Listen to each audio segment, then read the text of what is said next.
"Why is my mother's photo in your mansion?" asked the black girl, and the billionaire was shocked.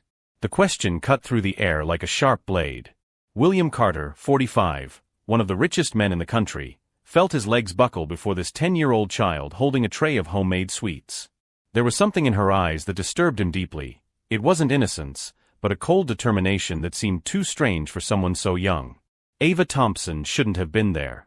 She definitely shouldn't have been standing in the entrance hall of a mansion that cost more than her entire neighborhood would see in a decade. But when the gate opened and that man in the impeccable suit agreed to buy her sweets, she followed the instinct that had been growing for weeks. Her mother, Grace, was dying. Advanced cancer, no money for treatment, living in a shack that barely kept out the rain. Ava had been selling sweets on the streets since she was 8, but lately there had been something different in her steps. Something calculated. As if she were looking for clues rather than just customers. And now, standing before that gold-framed photo, all the pieces began to fall into place. The photo showed a radiant young black woman in a white dress, smiling next to the same man who now stared at her in terror.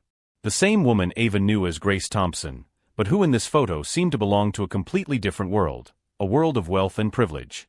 Where did you get this photo?" William stammered, his hands shaking visibly.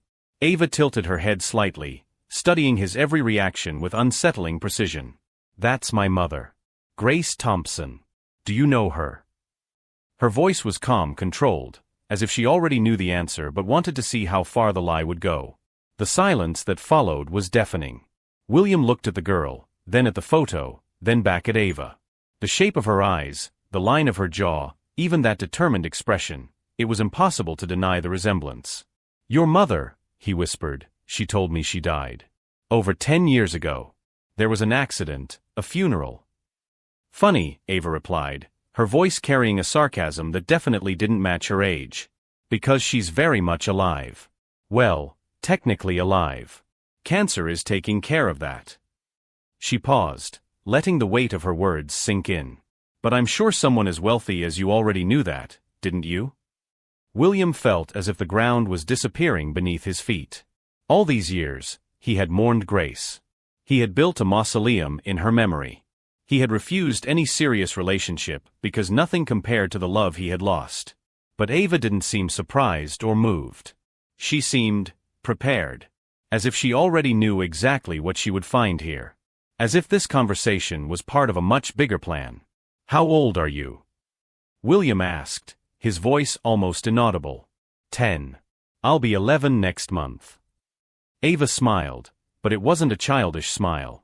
It was the smile of someone who had just confirmed a very important suspicion. Funny how the dates match up, don't you think? William felt the world spin. If Grace was alive, if this girl was his daughter, it meant that someone had lied to him. Someone had orchestrated all of this. And from the signs Ava was already showing, she knew it too. The question hammering in his mind was simple and terrifying. What else did this child know that he didn't? And why had she come here alone, with this strange confidence, as if she already knew exactly how this conversation would end? If this story of revenge and justice touched your heart, don't forget to subscribe to the channel. Because what Ava would discover next about the man who ruined her family would prove that sometimes, the truth is much more shocking than any lie. William couldn't stop shaking. His hands were sweating as he watched Ava walk through the mansion with unsettling confidence, touching expensive objects as if she already knew exactly where everything was. It wasn't the behavior of a child impressed by wealth, it was the behavior of someone cataloging evidence. "Do you want to see more photos?" he asked, his voice still unsteady. Ava stopped in front of a bookcase filled with trophies and business awards. "Actually, I wanted to see the papers." "What papers?" "The ones from the accident." Ava turned, her eyes meeting his with an intensity that sent a chill down William's spine. "You said my mother died in an accident. There must be documents, police reports, death certificates. Those things don't just disappear, do they?" The question cut deep. William realized, for the first time in over a decade, that he had never seen any official documents about Grace's death. His mother, Victoria Carter, had taken care of everything. "Your mother was too upset to deal with the details," she had said. "Let me take care of everything." My mother took care of all the funeral arrangements," William replied, feeling strangely defensive in front of a child. How convenient. Ava smiled, but it wasn't a happy smile. Is your mother still alive? No, she died 3 years ago. Oh. Ava nodded slowly. Then we can't ask her about the details, can we? What a pity. The sarcasm in her voice was impossible to ignore. William felt as if he were being interrogated by a seasoned detective, not a 10-year-old girl who should be in school. Listen, Ava, I know this must be confusing for you. Confusing? Ava interrupted. Mr. Carter, I've been selling candy on the street for 2 years to buy medicine for my mother who is dying of cancer. Confusing would be if I didn't know exactly why I'm here. William felt the air rush out of his lungs. You planned this? Coming here. It wasn't hard to find your address. You're kind of famous, you know. Ava pulled a broken phone with a cracked screen from her pocket. Public internet at the library. 3 months of research. Carter Enterprises, founded in 1995, estimated value $2.8 billion. Son of Victoria Carter, heir to one of the richest families in the state. The naturalness with which she recited this information made William feel naked, exposed. Why did you research me? Because my mother talks in her sleep. Ava put the phone away. When the pain gets too strong, she takes medicine that makes her delirious. And when she raves, she calls your name. William, forgive me. For weeks, I heard this. So I started asking questions. William swallowed hard. What else did she say? That someone threatened her. That they said something bad would happen to me if she didn't disappear. Ava watched his reaction carefully. That she ran away pregnant and poor because someone very powerful wanted you to believe she was dead. William's world fell apart for the second time that day. Someone had lied to him. Someone had separated him from Grace and his daughter. Someone had condemned Grace to a life of poverty while he mourned a death that never happened. Who? He whispered. I was hoping you would tell me. Ava moved closer. Because I'm sure you already know. Deep down, you always knew something wasn't right, didn't you? Otherwise, you wouldn't be reacting like this. William closed his eyes. Repressed memories began to surface. Victoria controlling every detail of the funeral. Her nervousness when William asked to see the body. How quickly she had sold the house where Grace lived. Her insistence that he not look for her family. My mother, he whispered, the realization hitting him like a blow. It was my mother. Bingo. Ava clapped her hands slowly. The most powerful woman in the state decides that a poor girl isn't good enough for her millionaire son. Grace mysteriously disappears. You never question it because you're too devastated. Everyone wins, except Grace and the child she was carrying. How can you be so sure? Because last night, when my mother had another episode of delirium, she mentioned a name I didn't know. Ava stared at him directly. Montgomery and Associates. A very expensive law firm your mother used to handle delicate matters. William felt his legs buckle. Montgomery and Associates was indeed the firm his mother used for confidential matters. Did you contact them? A 10-year-old calling a law firm asking about blackmail from 2 decades ago? Ava laughed. They'd probably tell me to go back to school. But a billionaire heir questioning his late mother's suspicious activities? That would be a very different conversation, don't you think? The coldness with which she calculated every move was frightening. William realized he had completely underestimated this child. She hadn't shown up at his door by chance or innocence. She had come with a plan. What do you want from me, Ava? Justice. The word left her lips with a determination that made William take a step back. My mother is dying because we couldn't afford proper treatment. I've been working on the streets since I was 8 because someone stole from our family.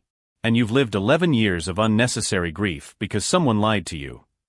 William looked at the girl in front of him, his daughter, and for the first time in decades, he felt something other than sadness or nostalgia. He felt anger. Pure, justified anger toward whoever had orchestrated this cruelty. What if I get this information from the lawyers? He asked, his voice gaining a firmness he hadn't felt in years. Ava smiled, and this time it was a genuine smile. Then we'll find out together exactly how many laws your mother broke to separate us. And then we'll let everyone know what the Carter family is capable of doing to innocent people. The fire in her eyes was unmistakable. William realized that his daughter had inherited more than just his eyes. She had inherited his determination, his intelligence, and apparently, his ability to plan revenge with surgical precision. But what neither William nor Ava could have imagined was that, at that very moment, someone was watching the mansion from afar, someone who had spent the last 3 years ensuring that certain secrets remained buried forever. And now, seeing that child in William's house, that person knew that the past had finally come back to claim its price.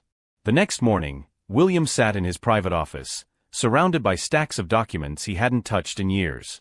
Ava had spent the night at the mansion, sleeping in a real bed for the first time in her life, but woke up at 5 in the morning, ready to work. "I found something interesting," she said, coming in with a cup of coffee she had made herself. The ease with which she moved around the house was unsettling, as if she had always belonged there. William looked up from his papers. "What did you find?" "Your mother didn't die of natural causes." Ava set the cup on the table and pulled out her broken phone. "I spent the night researching. Victoria Carter died in a car accident 3 years ago. Alone. At night. On a road she never used." William's blood ran cold. "How do you know that?" "Traffic reports are public. And there's more. She was coming back from a meeting with someone from Montgomery and Associates. The same night she died." Ava showed him the cracked screen of her phone. "Interesting coincidence, don't you think?" William felt as if the ground was moving beneath his feet again. "Are you suggesting that?" "I'm suggesting that maybe your mother wasn't the only person involved in this story. And that maybe someone decided she knew too much." At that moment, William's phone rang. It was Dr. Richard Montgomery, senior partner at the firm his mother always used. William had never spoken to him directly before. "Mr. Carter? I'd like to schedule an urgent meeting.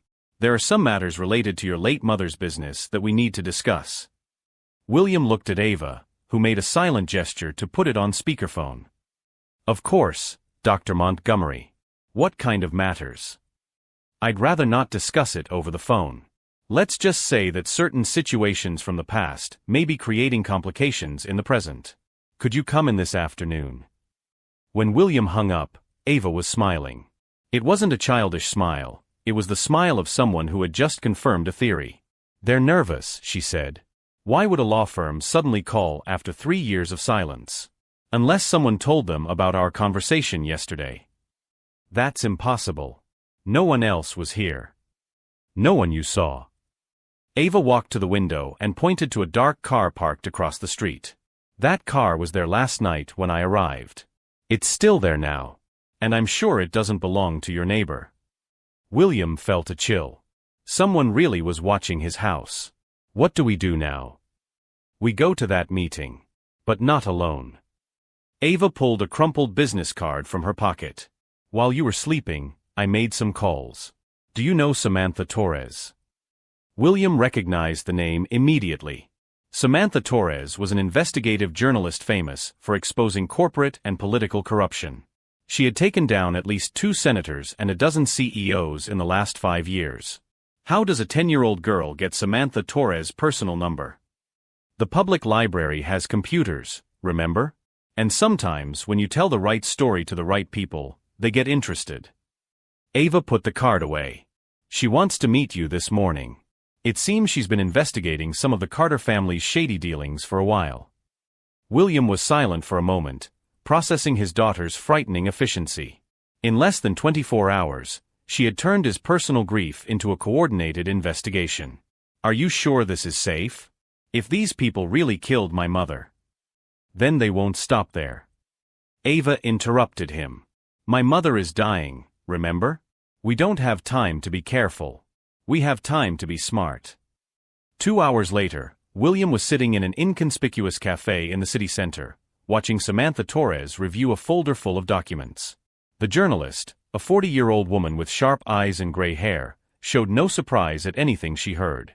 "Your account confirms some suspicions I've been developing for years," she said, closing the folder.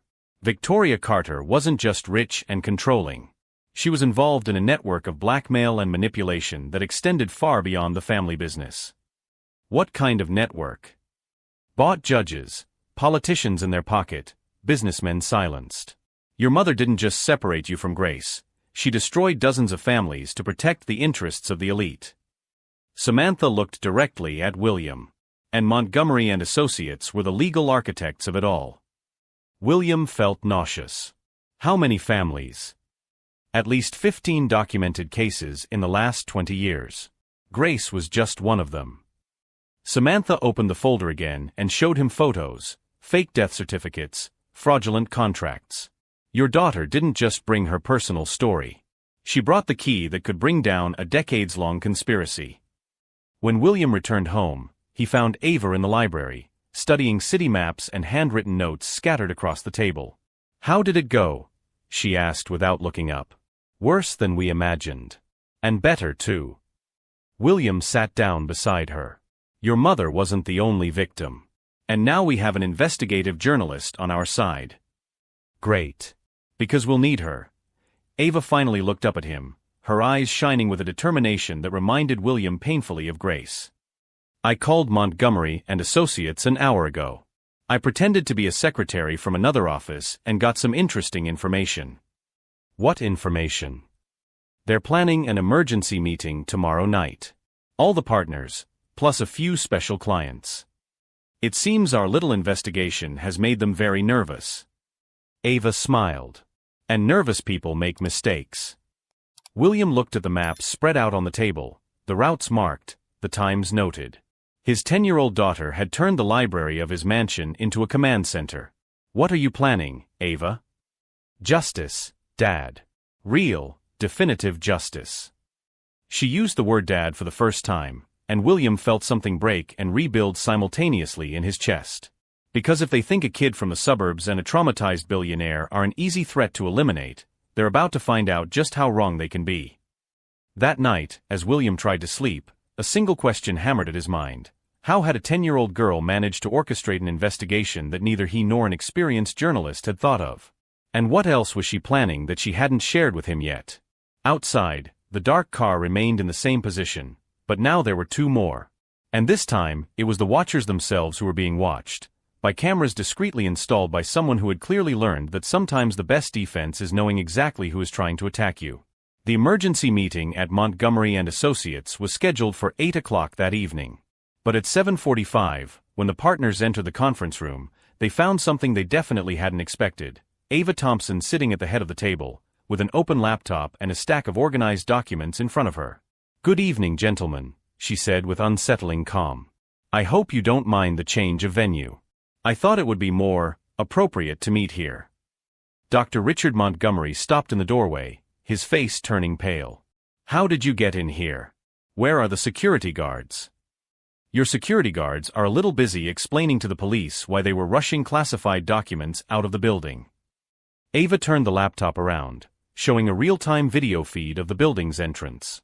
Funny how nervous people always make the wrong choices when the pressure's on. William entered right behind the lawyers, accompanied by Samantha Torres and two federal agents. The expression on his face was a mixture of paternal pride and utter amazement. "Gentlemen," Samantha announced, "you are officially under federal investigation for conspiracy, blackmail, document forgery, and murder." "This is ridiculous." Dr. Montgomery tried to maintain his composure. "You can't prove anything." Ava smiled. "Can I? Interesting. Because in the last 72 hours, your own phones have recorded some very revealing conversations." She pressed a key on her laptop. Montgomery's voice echoed through the room. "We need to get rid of the girl before she finds more evidence. If she finds out about the other cases. If she finds out what we did to Carter's mother." "And there's more," Ava continued, switching to another file. "Last night's conversation, Dr. Harrison. Victoria Carter was becoming unstable. She threatened to reveal everything if we didn't stop the blackmail. We had no choice but to solve the problem permanently." The silence in the room was absolute. Dr. Harrison loosened his tie, sweat dripping from his forehead. "These recordings are illegal. They can't be used." "Actually, they can." Ava pulled out a folder. Article 18 of the Federal Code, Section 2511. Recordings made on private property when there is reasonable suspicion of criminal activity are admissible in court, especially when authorized by a court order. She showed the official document. Obtained 3 days ago, based on preliminary evidence I gave to the FBI. William looked at his daughter with a mixture of disbelief and admiration. How did you get a court order at age 10? Technically, Samantha got it. I just provided the evidence.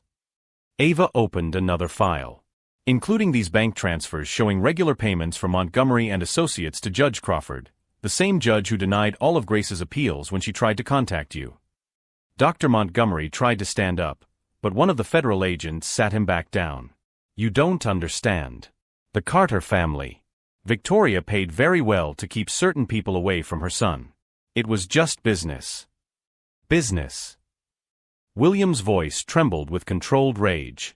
You broke up a family, condemned a woman and a child to poverty, and killed my mother when she tried to confess. And you call that business? And speaking of business, Ava continued relentlessly, I found out you weren't the only ones. 15 families destroyed in the last 20 years. Always the same pattern. Rich person wants to get rid of a social problem. You fake deaths, bribe officials, threaten victims. She turned the laptop to show a detailed spreadsheet. Estimated total profit, $847 million over 2 decades. Divided between this office, corrupt judges, and bought politicians. Dr. Harrison tried one last card. Even if that's true, the girl is a minor. Her testimony is worthless. Who said it's her testimony? Samantha interrupted, smiling. Ava may be a minor, but she's also William Carter's daughter. And William Carter, as a direct victim of this conspiracy, has every legal right to sue for emotional distress, parental kidnapping, and destruction of family. Furthermore, Ava continued, I have already contacted the other 14 victim families. They have all agreed to participate in a class action lawsuit. Damages are estimated at $2.3 billion. The lawyers' faces were now gray. All arrogance had evaporated, replaced by pure panic. And there's one more thing, William said, his voice gaining strength. Carter Enterprises has canceled all contracts with any company that uses Montgomery and Associate services. I have communicated this to other CEOs in the region. Word travels fast in the business world. Ava closed her laptop with a satisfying click. Oh, and one last surprise. This meeting is being broadcast live on Carter Enterprises' social media channels. 2 million views so far. Dr. Montgomery looked around the room like a cornered animal. You've destroyed our lives. No, Ava replied calmly. You destroyed your own lives the moment you decided that power and money were worth more than families and human lives. We just documented the process. As federal agents led the handcuffed lawyers out of the room, William approached Ava. How did a 10-year-old girl orchestrate all this? Ava smiled for the first time without sarcasm. You forgot one important thing, Dad. I spent 10 years watching powerful people destroy lives through lies and manipulation. I just applied the same tactics, but this time in the name of justice. But as they celebrated their victory, none of them noticed the man in the dark suit watching from the building across the street, speaking quietly into his phone. The plan has failed. Operation Montgomery has been compromised. Activate the emergency protocol. We have other families to protect. The true extent of the conspiracy was only beginning to unfold, and some very powerful people were not willing to let a 10-year-old child destroy decades of business without fighting back. 6 months later, the living room of the Carter mansion had been completely transformed. Grace, now in full remission from cancer thanks to the best medical treatment available, was reading quietly in her favorite armchair. Her cheeks had regained their color, and her eyes sparkled with the serenity of someone who was finally safe. Ava, now 11, was organizing stacks of letters on the coffee table, messages of support from across the country, offers of sponsorship for her studies, and invitations to speak about social justice. Her story had inspired an entire generation of children not to accept injustice silently. Another university wanting to give you a full scholarship, Grace commented, opening a gold envelope. Harvard, this time. William entered the room with a genuine smile, holding a tablet. Carter Enterprises stock has hit an all-time high. Apparently, our reputation for integrity is attracting investors from all over the world. The live broadcast of the Montgomery and Associates exhibition had gone viral, with over 50 million views. The public not only supported the quest for justice, but turned William and Ava into symbols of how to tackle corruption with intelligence. Dr. Montgomery and his partners had been sentenced to 25 years in prison. Their assets were confiscated to compensate the victimized families. The office was permanently closed, and several corrupt judges and politicians were also facing prosecution. What about the man who was watching us? Ava asked. Arrested yesterday, William replied. He was the last pawn in a much larger network that the FBI is dismantling. It seems that our little operation has opened a Pandora's box that will clean up decades of corruption. Ava smiled, but it wasn't her calculating smile from before. It was the genuine smile of a child who could finally be a child, knowing that her family was safe and together. You know what impresses me the most? Grace said, looking at her daughter. You could have chosen to just quietly reunite us. But you decided that other families deserved justice too. Injustice is like cancer, Ava replied with a wisdom that was impressive coming from someone so young. If you don't treat it completely, it comes back stronger.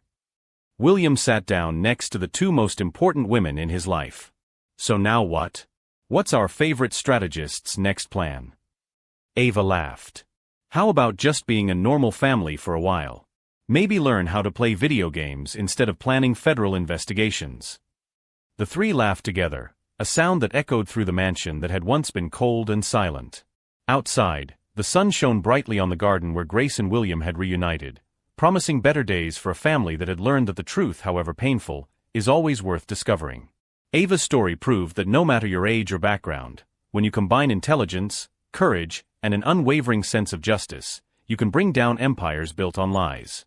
The best revenge is not just defeating your enemies, but building something so beautiful and true that it makes it impossible to return to the shadows of the past. If this story of a girl who turned pain into power has inspired you, subscribe to the channel for more real stories of people who have proven that justice, when applied with intelligence, always finds a way to prevail.